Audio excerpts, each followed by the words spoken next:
Hello everyone, हम पढ़ रहे थे पीसीबी एनडीटी एक्ट 1994 का। और हम स्टार्ट करना था चैप्टर नंबर 7 से, जो है ऑफेंसेस एंड पेनल्टीज। सेक्शन 22 होता है, मतलब सेक्शन 22 से स्टार्ट होता है। ये है प्रोहिबिशन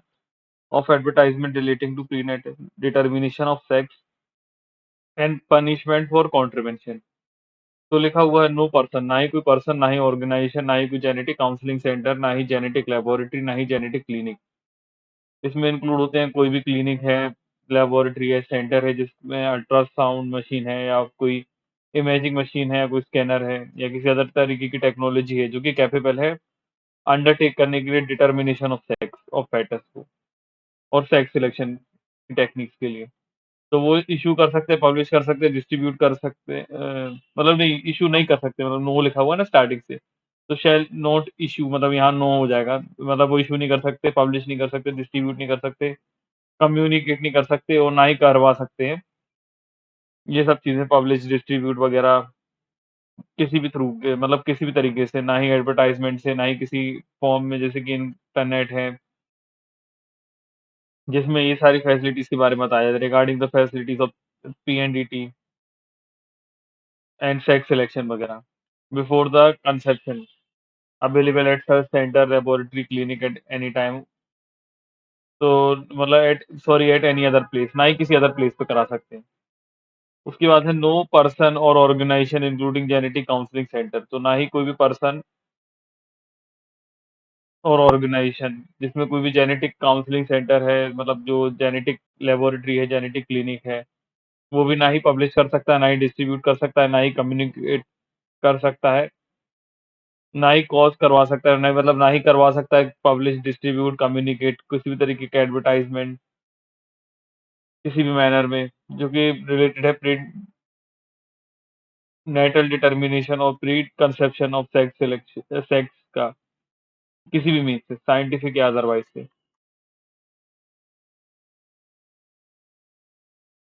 उसके बाद दिया हुआ है एनी पर्सन हु कॉन्ट्रीब्यूट्स, अगर किसी भी तरीके से, मतलब अब यहाँ पे आपको ऊपर वाला ही समझ में आएगा, मैं होप करता हूँ कि कोई पर्सन जो है जो भी सब चीजों से कनेक्टेड है, वो ना ही इशू कर सकता है, ना ही पब्लिश कर सकता है, ना ही डिस्ट्रीब्यूट कर सकता है, ना ही कम्युनिकेट कर सकता है, और ना ही करा सकता है इन सब चीजों के बारे में किसी भी तरीके से, व्हाट्सएवर, साइंटिफिक और अदरवाइज में। अब इसमें है कि any person who contribute, subsection 3 की बात कर रहा हूँ। अगर इसमें लिखा हुआ है कि कोई भी पर्सन अगर कॉन्ट्रीब्यूट करता है प्रोविजन ऑफ सबसेक्शन 1 और सबसेक्शन 2 को, तो उसको पनिशमेंट दी जाएगी imprisonment for a term which में एक्सटेंड टू 3 ईयर्स। तो 3 साल तक की उसको सजा होगी, और फाइन लगेगा जो कि 10,000 रुपीज तक का होगा। अब एक्सप्लेनेशन बताया हुआ कि जो एडवर्टाइजमेंट है, तो for the purpose of this section, advertisement में क्या होगा, किसी भी तरीके का नोटिस, सर्कुलर, लेबल, रैपर और किसी भी अदर डॉक्यूमेंट को इसमें इंक्लूड होता है एडवर्टाइजमेंट थ्रू इंटरनेट, ना ही वो इंटरनेट के थ्रू कर सकता है, ना ही किसी अदर मीडिया और इलेक्ट्रॉनिक और प्रिंट फॉर्म में, और इंक्लूडिंग एनी विजिबल रिप्रेजेंटेशन, ना ही कोई विजिबल रिप्रेजेंटेशन कर सकता है किसी भी तरीके से, bye means of hoarding, hoarding भी नहीं लगा सकता, वॉल पेंटिंग नहीं लगा सकता, signal, light, sound, smoke, gas किसी भी तरीके से नहीं कर सकता, मतलब पूरी तरीके से बैन है एडवर्टाइजमेंट इस चीज से रिलेटेड। Section 23 offences penalties. तो कोई भी मेडिकल जेनेसिस्ट है, गायनोकोलॉजिस्ट है जिसने मेडिकल पेटिशनर, या कोई अदर पर्सन है जिसने वो किया है, मतलब खुद का ये, मतलब है उसका genetic counselling centre, genetic laboratory, genetic clinic, और एम्पावर्ड किया है such a centre, laboratory, clinic जो रेंडर करता है प्रोफेशनल और technical service at such centre और लेबोरेटरी और clinic, whether on honorary basis or otherwise, and who contravenes any provisions of this act, rule और rule made thereunder shall be punishable. तो यहाँ पे क्या हुआ है कि कोई भी मेडिकल जो भी है, या तो वो जेनरलिस्ट है, या मतलब सॉरी, जेनेसिस्ट है, गायनोकोलॉजिस्ट है, या कोई भी रजिस्टर्ड मेडिकल प्रैक्टिशनर है जिसने क्लिनिक वगैरह खुद का ओन करके रखा है, मतलब खुद ही उसका खुद का क्लिनिक है, फिर कोई लेबोरेटरी, कोई क्लिनिक है, या किसी को एम्प्लॉय किया है, इन सब, मतलब कोई भी पर्सन यहाँ पे एम्प्लॉय किया गया है इन क्लिनिक में, लेबोरेटरी में, वो किसी भी तरीके का, फिर वो अपना प्रोफेशनल या टेक्निकल सर्विस देता है, तो वो ये काम नहीं कर पाएगा। और अगर उसने कॉन्ट्रवेंशन किया इस एक्ट का, और जो भी रूल बनाए गए हैं इस एक्ट में, तो उसको इम्प्रिजनमेंट होगा विच में एक्सटेंड टू 3 ईयर्स। तो 3 ईयर्स का उसको इम्प्रिजनमेंट होगा, और फाइन लगेगा जो कि 10,000 रुपीज तक का होगा। ये फर्स्ट टाइम की बात है। अगर वो सेकंड सब्सिक्वेंट कन्विक्शन करेगा, तो इम्प्रिजनमेंट होगा जो कि 5 ईयर्स तक का होगा और फाइन लगेगा 50,000 रुपीज़ का। फिर इसका सबसेक्शन 2 है कि जो name of register medical practitioner है, जो भी रजिस्टर्ड मेडिकल प्रैक्टिशनर है, उसको अगर ये रिपोर्टेड हुआ एप्रोप्रिएट अथॉरिटी को या स्टेट मेडिकल काउंसिल, मतलब सॉरी, जो नेम है रजिस्टर्ड मेडिकल प्रैक्टिशनर का, उसको रिपोर्ट कर दिया जाएगा किसके द्वारा, एप्रोप्रिएट अथॉरिटी के द्वारा स्टेट मेडिकल काउंसिल को, जिससे वो नेसेसरी एक्शन ले, इंक्लूडिंग में क्या-क्या वो करे, मतलब सस्पेंड कर दे उसका registration if the charges are framed by the court. जब तक उसके ऊपर ये कोर्ट में चार्जेस फ्रेम है, तब तक उसके ऊपर ये सस्पेंशन रहेगा उसका लाइसेंस, और कब तक, जब तक कि केस डिस्पोज नहीं हो जाता। और अगर उसको कन्विक्शन हुआ तो उसको रिमूवल हो जाएगा उसका name from the registration of the council. उसका नेम रिमूव हो जाएगा अगर उसको कन्विक्शन हो गई 5 ईयर्स के लिए, अगर उसने फर्स्ट टाइम किया ऑफेंस। और अगर उसके बाद किया, परमानेंटली उसका लाइसेंस खत्म हो जाएगा सब्सिक्वेंटली ऑफेंस में। मतलब क्या है, सीधी सी बात है कि जो रजिस्टर्ड मेडिकल प्रैक्टिशनर है, उसका जो रिपोर्ट अगर अप्रोप्रिएट अथॉरिटी को गई, तो अप्रोप्रिएट अथॉरिटी फॉरवर्ड कर देगी वो रिपोर्ट स्टेट मेडिकल काउंसिल को। मेडिकल काउंसिल को बोलेगी कि आप नेसेसरी एक्शन लीजिए, इसका जो रजिस्ट्रेशन है वो कैंसिल रखिए, सस्पेंड रखिए उतने टाइम तक जब तक कोर्ट में केस चल रहा है, उसके ऊपर चार्जेस तब तक फ्रेम है। और अगर उसको कन्विक्शन हो गई तो 5 ईयर्स का जाएगा पहली बार में, और अगर परमानेंटली चला जाएगा अगर दूसरी बार वही ऑफेंस किया। सिंपल सी बात है इसमें। फिर थर्ड सबसेक्शन है कि any person who seeks the aid of a genetic counselling centre. अब कोई भी पर्सन है जिसने एड ली है जेनेटिक काउंसलिंग सेंटर की, जेनेटिक लेबोरेटरी की, जेनेटिक क्लिनिक की और अल्ट्रासाउंड क्लिनिक की, इमेजिक सॉरी इमेजिंग क्लिनिक, मतलब इमेज वगैरह जो लेते हैं अंदर, मतलब बॉडी पार्ट्स के अंदर क्या, मतलब ये क्या है उधर। और फिर मेडिकल जेनेसिस जेनेटिक्स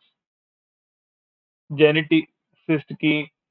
गायनोकोलॉजिस्ट की, सोनोलॉजिस्ट की, और किसी भी इमेजिंग स्पेशलिस्ट की जो कि रजिस्टर्ड है मेडिकल प्रैक्टिशनर और अदर पर्सन।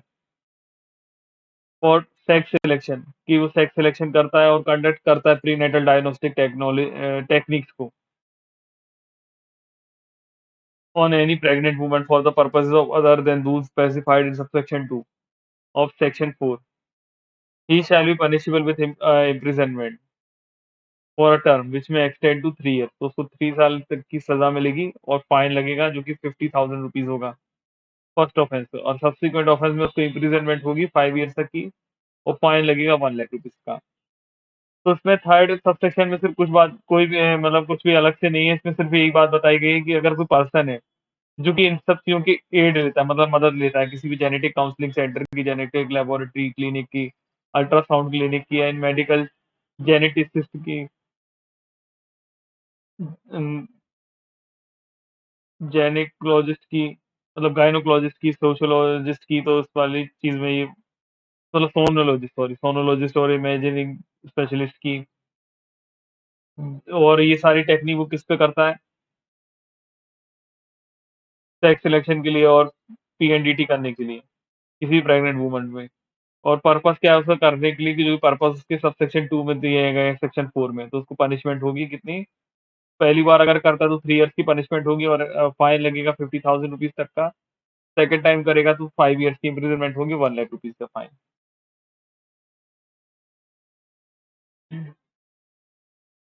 फिर लिखा है for the removal of doubt. तो रिमूवल ऑफ डाउट करने के लिए यहाँ पे होता है, it is hereby provided at the provision of subsection 3। तो सबसेक्शन के 3 के provision shall not apply to the woman who was compelled to undergo for such diagnostic technique और सच सिलेक्शन। तो यहाँ पे क्या है कि जो इस डाउट दूर करने के लिए वो बता रहे हैं अलग से, सबसेक्शन 3 में जो ऑफेंसेस बताई गई हैं वो वुमेन के ऊपर नहीं लगेगी, अगर वुमेन को जबरदस्ती कंपील किया, मतलब जबरदस्ती उससे ये चीज उसके ऊपर कराई गई है, डायग्नोस्टिक टेक्निक और सेक्स सिलेक्शन वगैरह, तो उसके ऊपर ये चीज अप्लाई नहीं होगी, क्योंकि वुमेन का क्या उसमें कुछ दोष है, हम बोल सकते हैं, क्योंकि वुमेन को तो जबरदस्ती कंपील किया गया, तो वुमेन को सजा नहीं मिलेगी। फिर इसके बाद है presumption in the case of conduct of prenatal technique diagnostic technique, sorry. तो उसमें लिखा हुआ not standing anything content in the Indian evidence act. Indian evidence act में जो भी लिखा है उससे कुछ फर्क नहीं पड़ता है, कोर्ट यहाँ पे प्रिज्यूम करेगी, अब तक कॉन्ट्ररी प्रूव नहीं कर दिया था कि जो प्रेग्नेंट वुमन है उसको कंपील किया गया था। मतलब उसको ज़बरदस्ती ये करवाया गया था, किसके द्वारा? बाय हर हस्बैंड, उसके हस्बैंड या उसके रिलेटिव के द्वारा, ऐसा केस में भी, कि वो अंडरगोन करे, मतलब वो ये सब चीज़ें कराए, प्रीनेटल डायग्नोस्टिक टेक्निक कराए, या for the purpose other than rule specified in subsection 2, उन सब पर्पसेस के लिए जो कि स्पेसिफाई किए गए सबसेक्शन 2 ऑफ सेक्शन 4 में। और जो सच पर्सन है उसको लायबल माना जाएगा as a abatement of offence, कि उसने ये अबैटमेंट कराया ऑफेंस का, जो कि दिया गया है सबसेक्शन 3 में, सेक्शन 23 के। और उसको पनिशमेंट होगी सेम चीज़ की, punishable for the offence specified under that section, की तो सेक्शन उसको पनिशमेंट होगी।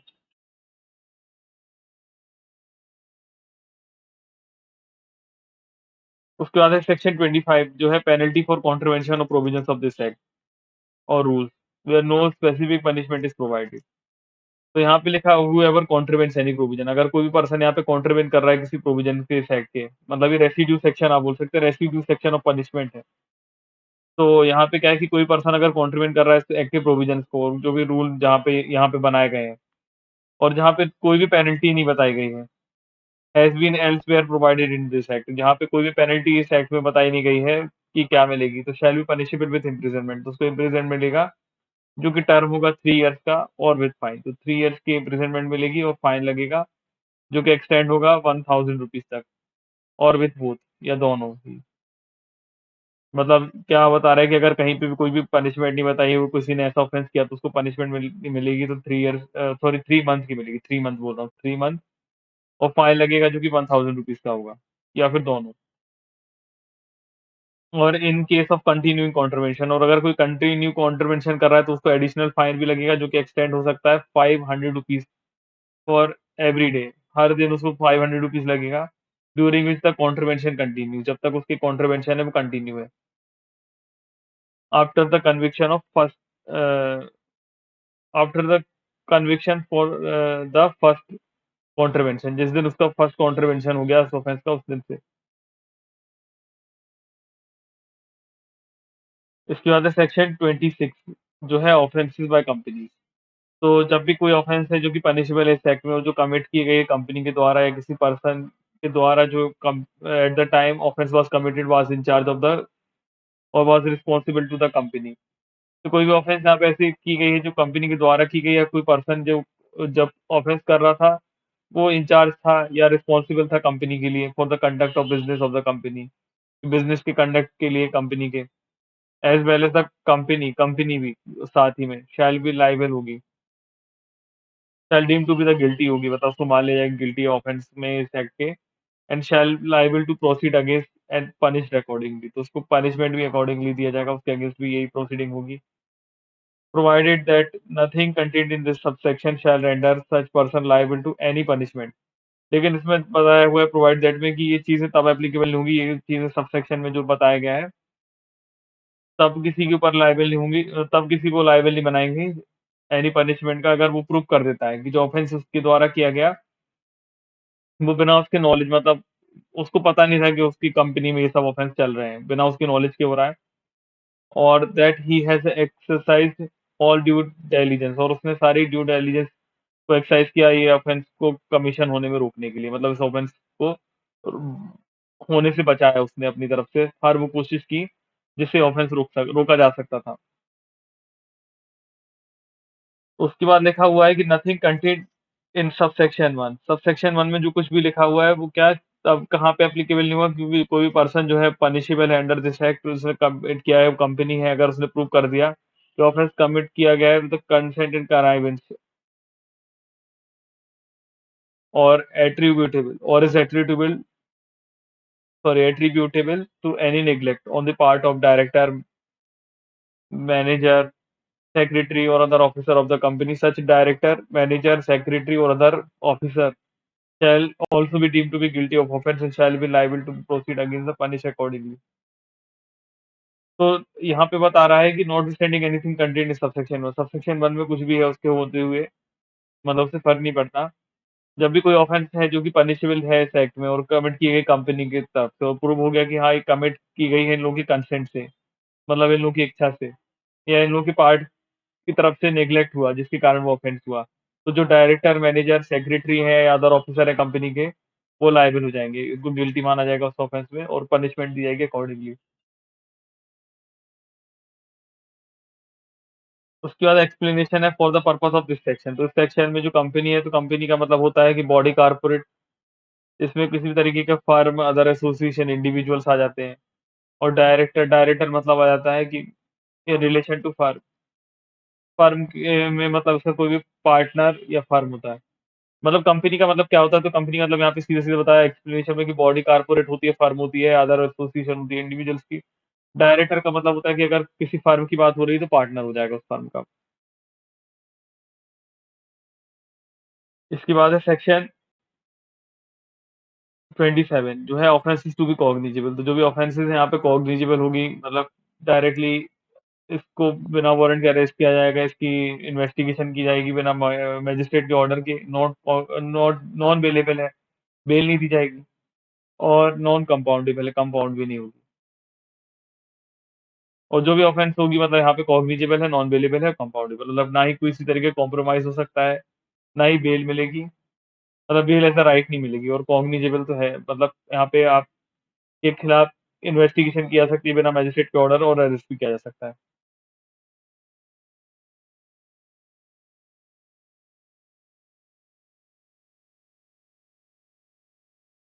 अब कॉग्निजेंस ऑफ ऑफेंसेस है सेक्शन 28। तो कोई भी कोर्ट जो है वो यहाँ पे no court shall take cognizance, कोई भी कोर्ट यहाँ पे कॉग्निजेंस नहीं लेगी जब तक ऑफेंस जो है इस एक्ट का कंप्लेंट किसके द्वारा न की गई हो, या तो अप्रोप्रिएट अथॉरिटी के द्वारा नहीं की गई हो जो कंसर्न है, या कोई ऐसा ऑफिसर जो कि ऑथराइज किया गया इस बिहाफ पे सेंट्रल गवर्नमेंट के द्वारा या स्टेट गवर्नमेंट के द्वारा, और द अप्रोप्रिएट अथॉरिटी ने अगर किसी पर्सन को ऑथराइज किया हुआ है, तो ये तीन लोग, मतलब या तो अप्रोप्रिएट अथॉरिटी कर सकती है, या कोई पर्सन ऑथराइज किया गया है सेंट्रल गवर्नमेंट के द्वारा या स्टेट गवर्नमेंट के द्वारा, या अप्रोप्रिएट अथॉरिटी का कोई ऑथराइज पर्सन, ये लोग कंप्लेन कर सकते हैं। बी में लिखा हुआ है तो पर्सन जिसने not given note, a person who has given notice और नॉट लेस देन 15 डेज, जिसने 15 दिन से कम का नोटिस दे दिया है, मतलब 15 दिन से कम का नोटिस नहीं दिया, मतलब कम से कम 15 दिन का नोटिस दिया, मतलब जो पर्सन है उसने 15 दिन का नोटिस दिया है कम से कम, और जो कि मैनर प्रिस्क्राइब है, और जो मतलब अप्रोप्रिएट अथॉरिटी को, कि यहाँ पे एलिज्ड ऑफेंस हुआ है और उसकी इंटेंशन है कि वो कोर्ट में कंप्लेन करना चाहता है। मतलब यहाँ पे क्या है कि सबसे पहले जो पर्सन अगर कंप्लेन करना चाहता है, तो उसने 15 दिन का कम से कम नोटिस दिया हो, किसको, प्रिस्क्राइब मैनर में, वो भी एप्रोप्रिएट अथॉरिटी को, और ये बताया हो कि वो एलिज्ड ऑफेंस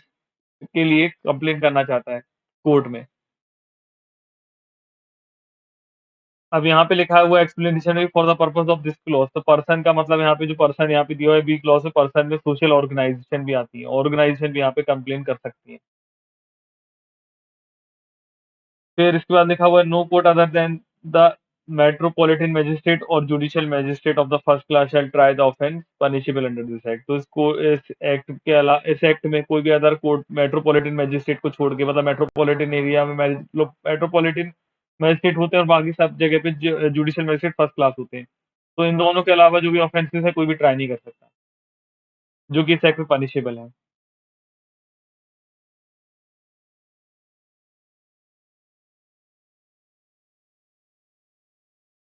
इसके बाद लिखा हुआ है where a complaint has been made, जब भी कंप्लेंट मेड की गई है क्लॉज बी ऑफ सबसेक्शन 1 में, तो द कोर्ट में on demand of such person direct appropriate authority to make available copies of the relevant record in its position to such person. तो यहाँ पे लिखा हुआ है कि जब भी कोई कंप्लेंट की गई है क्लॉज बी में सबसेक्शन 1 की, तो कोर्ट क्या कर सकती है, जैसी डिमांड की किसी पर्सन ने, उसको डायरेक्ट कर सकती है अप्रोप्रिएट अथॉरिटी को कि वो अवेलेबल करेगा copies of the relevant record, जो भी उनके पोजीशन में है वो उस पर्सन को देगा, सच पर्सन।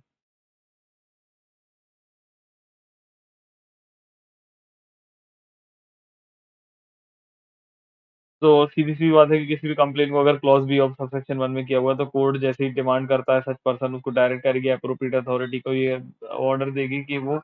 कॉपीज़ वगैरह अवेलेबल करे रिलेवेंट रिकॉर्ड्स की, जो कि उनके पास पोजीशन में हो। अब लास्ट चैप्टर है मिसलेनियस, वो भी हम इसी वीडियो में कवर कर लेते हैं। तो ये है चैप्टर नंबर 8 मिसलेनियस। तो उसमें स्टार्ट होता है ये मेंटेनेंस ऑफ रिकॉर्ड। तो सेक्शन नंबर 29 है मेंटेनेंस ऑफ रिकॉर्ड। तो जो भी रिकॉर्ड्स हैं, चार्ट्स हैं, फॉर्म्स हैं, रिपोर्ट्स हैं, कंसेंट लेटर्स हैं या जो भी अदर डॉक्यूमेंट हैं जो कि रिक्वायर्ड टू बी मेंटेन्ड थे अंडर दिस एक्ट में और जो भी रूल्स हैं, वो प्रिज़र्व किए जाएँगे 2 इयर्स तक के पीरियड के लिए, जैसा कि प्रिस्क्राइब किया गया है। अब प्रोवाइडेड दैट में लिखा हुआ है कि कोई भी क्रिमिनल या अदर प्रोसीडिंग जो कि इंस्टीट्यूट की गई है किसी भी जेनेटिक काउंसलिंग सेंटर के अगेंस्ट या जेनेटिक लैबोरेटरी या जेनेटिक क्लिनिक के अगेंस्ट, तो ऑल द रिकॉर्ड्स और other documents of such centre, laboratory, clinic shall be preserved till the final disposal of such proceeding. तो क्या है यहाँ पे सिर्फ 2 पॉइंट में मतलब सर पहले वाला पॉइंट मैं अच्छे से समझा देता हूँ कि जो भी रिकॉर्ड वगैरह है किसी भी चीज़ के रिलेटेड कंसर्न लेटर हो, मतलब कि कौन सा कंसेंट लिया था, चार्ट फॉर्म वगैरह सारे डॉक्यूमेंट जो है 2 साल तक के लिए बचा के रखे जाएँगे। प्रोवाइडेड में लिखा हुआ है कि अगर क्या हुआ कि अगर किसी भी तरह की क्रिमिनल या अदर प्रोसीडिंग इनिशिएट हो गई, किसी भी जेनेटिक काउंसलिंग सेंटर के खिलाफ, जेनेटिक लैबोरेटरी या जेनेटिक क्लिनिक के खिलाफ, तो जो सारे रिकॉर्ड्स हैं, उनको प्रिज़र्व करके रखा जाएगा कब तक जब तक फाइनल डिस्पोज़ल नहीं होता उन प्रोसीडिंग्स का। फिर all such record shell at all reasonable time, तो जो भी रिकॉर्ड्स हैं यहाँ पे वो सारे रीज़नेबल टाइम तक के लिए अवेलेबल किए जाएँगे इंस्पेक्शन के लिए, मतलब सारे रीज़नेबल टाइम उनको अवेलेबल रखा जाएगा इंस्पेक्शन के लिए, एप्रोप्रिएट अथॉरिटी के लिए या कोई अदर पर्सन जो कि ऑथराइज़ किया गया है एप्रोप्रिएट अथॉरिटी के द्वारा इस बिहाफ़ में।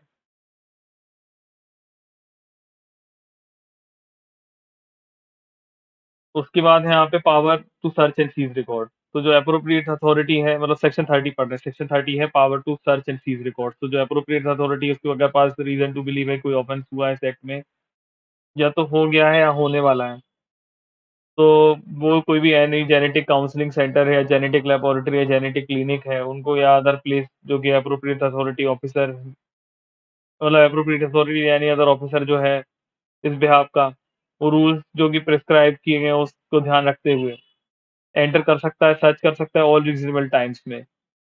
विथ असिस्टेंस इफ एनी, अगर उसको किसी की असिस्टेंस चाहिए तो उसके असिस्टेंस भी ले सकता है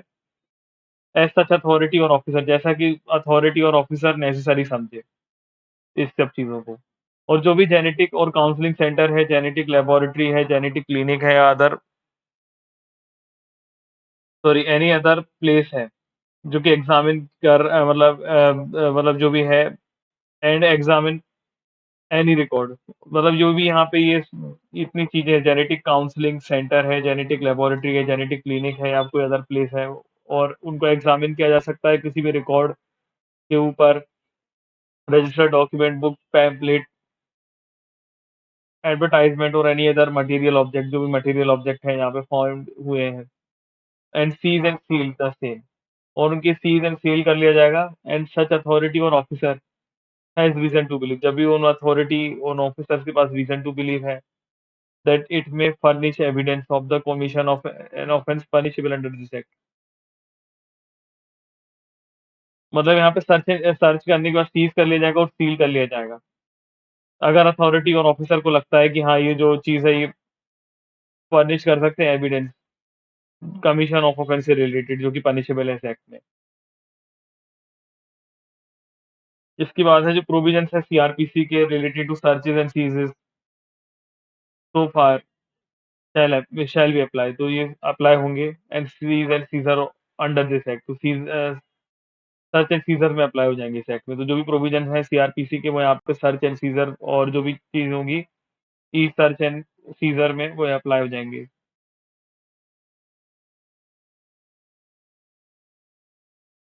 उसके बाद है सेक्शन 31 जो है protection of action taken in good faith.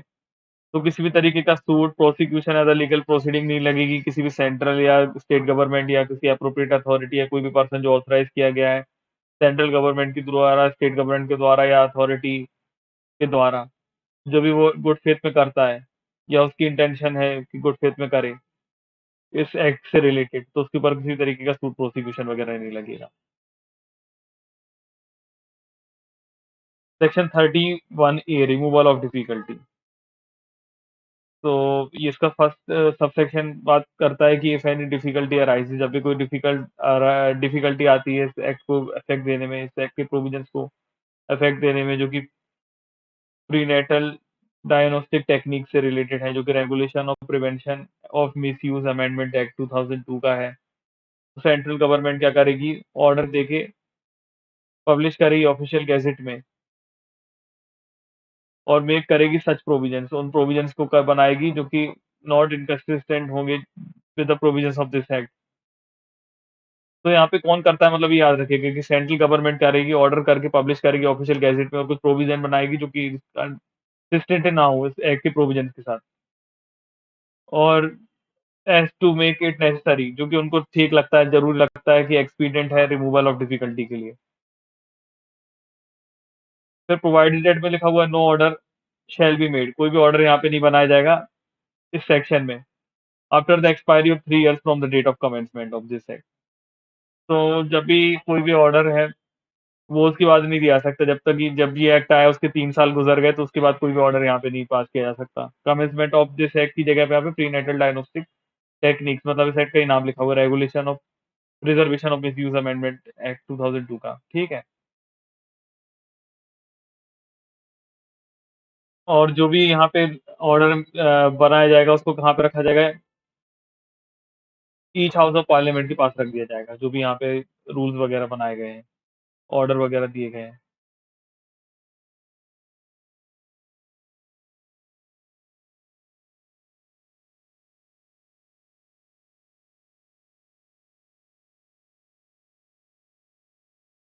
अब यहाँ पे है section 32 power to make rules.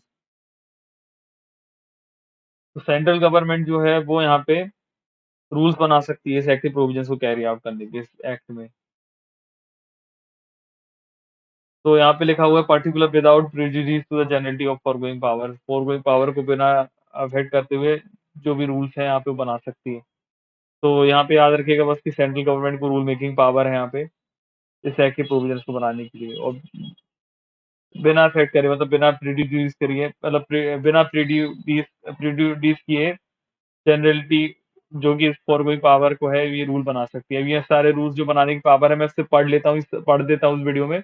समझाने ऐसा कुछ नहीं है, इसको आप खुद भी पढ़ लेंगे तो आपको समझ में आ जाएगा, और ये याद करना ज़रूरी है पढ़ने से ज़्यादा या समझने से ज़्यादा। तो यहाँ पे क्या है कि जो मैक्सिमम नंबर ऑफ क्वालिफिकेशन है पर्सन की, कि जो registered genetic counselling centre, genetic laboratory, genetic clinic के लिए क्लॉज 2 ऑफ सबसेक्शन 3 में, फिर manner in which the person conducting ultrasonography on pregnant women shall keep record, की किस तरीके से रिकॉर्ड बनाए जाएंगे और क्लिनिक में,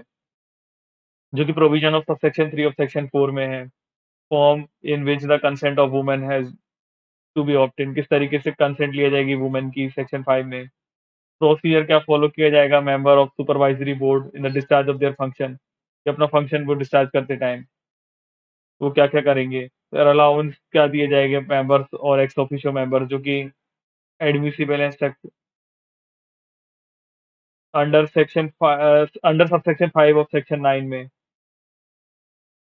फिर कोड ऑफ कंडक्ट क्या है जो कि पर्सन ऑब्जर्व करेंगे जेनेटिक काउंसलिंग सेंटर के, जेनेटिक लेबोरेटरी के, जेनेटिक क्लिनिक के, जो कि लेट डाउन किए जाएंगे supervisory board under clause 4 of section 16 में। फिर मैनर बताया जाएगा कि manner in which reports shall be furnished by the state and union territory supervisory board, तो किस मैनर में ये रिपोर्ट्स वगैरह सेंड करेंगे स्टेट और यूनियन टेरिटरी सुपरवाइजरी बोर्ड और सेंट्रल गवर्नमेंट, मतलब to the board and the central government वगैरह को क्यों देंगे, और जो भी एक्टिविटीज हैं जो कि स्टेट की हैं under the act under clause 4 of subsection 5 of section 16 ए। फिर है empowering the authority in the other manner other matter under clause D of section 17A, period for intervening between two meetings of the advisory committee under the proviso of subsection 8 section 17, terms and conditions subject to which the person may be appointed to the advisory committee and the procedure to be followed by the committee under subsection 9 of section 17, forms and manners in which the application shall be made for the registration and fee payable under subsection 2 of section 18, facilities to be provided in equipment and other standards to be maintained by the genetic counseling center, genetic laboratory, genetic clinic under subsection 5 section 18, Form in which the certificate of registration is issued under subsection 1 of section 19, manner in which the period after which the certificate of registration shall be renewed, and the fees payable to such renewal under subsection 3 of section 19, manner in which the appeal preferred under section 21, the time up to which the records, chart, etc. preserved under subsection 1 of section 29, and manner in which the seizure of document, records, object, etc. shall be made, and manner in which the seizure shall be list prepared and delivered to the person from whose custody the document, record, object were seized under subsection 1 of section 30, and any other manner जो कि required है to be as may be prescribe, जो कि prescribe किए गए हैं। अब उसके बाद है पावर टू मेक रेगुलेशन। तो बोर्ड जो है वो प्रीवियस सेक्शन लेने के बाद, मतलब सेंट्रल गवर्नमेंट से प्रीवियस सेक्शन लेगा बोर्ड, और यहाँ पे नोटिफिकेशन इशू करके ऑफिशियल गैजेट में वो रेगुलेशन बना सकता है जो कि कंसिस्टेंट नहीं है सेट की प्रोविजन से या किसी रूल से जो कि यहाँ पे बनाया गया है। और क्या करेगा जो कि प्रोवाइडेड फॉर। तो सबसे पहले टाइम एंड प्लेस जहाँ पे मीटिंग होगी बोर्ड की, और प्रोसीजर जो फॉलो करेंगे transaction of business of such at such meeting में, और जो नंबर ऑफ मेंबर्स हैं जो क्वारम बनाएंगे सब सेक्शन 1 ऑफ सेक्शन 3 में, और manner in which the person may be temporarily associated with, और किस मैनर में वो टेम्पररी एसोसिएटेड विद बोर्ड है under sub section 1 of section 11 में। और फिर जो है मेथड ऑफ अपॉइंटमेंट की, किस तरीके से अपॉइंटमेंट होगी, कंडीशन ऑफ सर्विसेज की, स्केल्स की, ऑफ पे and allowance of officer and other employees of the board appointed under section 12। Section 12 में जो भी अपॉइंट वगैरह हुए उनकी किस तरीके से अपॉर्चमेंट होगी, सॉरी अपॉइंटमेंट होगी, मेथड ऑफ अपॉइंटमेंट किस तरीके से होगी, कंडीशन जो सर्विस वगैरह की क्या रहेगी, स्किल्स ऑफ पे क्या रहेगा, अलाउंस क्या दिया जाएगा ऑफिसर या अदर एम्प्लॉइज की जो बोर्ड में है जिनको 12 सेक्शन में अपॉइंट किया गया है। फिर है generality for the efficient conduct of the affair, और वहाँ की जनरलिटी है जो भी efficient conduct of affairs of the board से रिलेटेड जो भी चीजें हैं। फिर लास्ट सेक्शन सेक्शन 34, तो rules and regulation to be laid before parliament. तो जो भी रूल्स यहाँ पे बनाई गई हैं, जो भी रूल्स एवरी रेगुलेशन जो भी बनाई गई इस एक्ट में, उसको यहाँ पे कर दिया जाएगा, रख दिया जाएगा each house of the parliament के पास, जब भी वो सेशन में टोटल पीरियड ऑफ 30 डेज के लिए कंप्राइज इन वन सेशन और टू और मोर सक्सेसिव सेशन हो, या फिर दो या दो से ज्यादा सक्सेसिव सेशन में रख दिया जाएगा अगर वो उसके पहले एक्सपायरी हो रही है फोर्स इट बोथ हाउस। और जैसा कि दोनों हाउस एग्री होंगे सच रूल्स रेगुलेशन में, और बोथ हाउस जैसा एग्री करेंगे कि जैसा बनाना चाहिए या नहीं बनाना चाहिए, उस तरीके से यहाँ पे लागू हो जाएगा सच मॉडिफिकेशन के साथ। और अगर वो यहाँ पे नहीं है एग्री होते तो वो नहीं होगा। बस सीधी-सीधी बात है, जो हर एक्ट में रहता है वही सेम बात यहाँ पे रहती है। हर एक्ट में ये लास्ट सेक्शन लगभग-लगभग सेम ही होता है, और विदाउट प्रेजुडिस होता है, किसी भी तरीके की वैलिडिटी को अफेक्ट नहीं करता जो कि प्रीवियसली डन हो चुका है यहाँ पे, किसी रूल और रेगुलेशन जो पहले से इस एक्ट में है। तो आई होप हमने ये वाला एक्ट भी कंप्लीट कर लिया, आपको काफ़ी कुछ समझ में आ गया होगा। नेक्स्ट वीडियो में कोई नया एक्ट स्टार्ट करेंगे।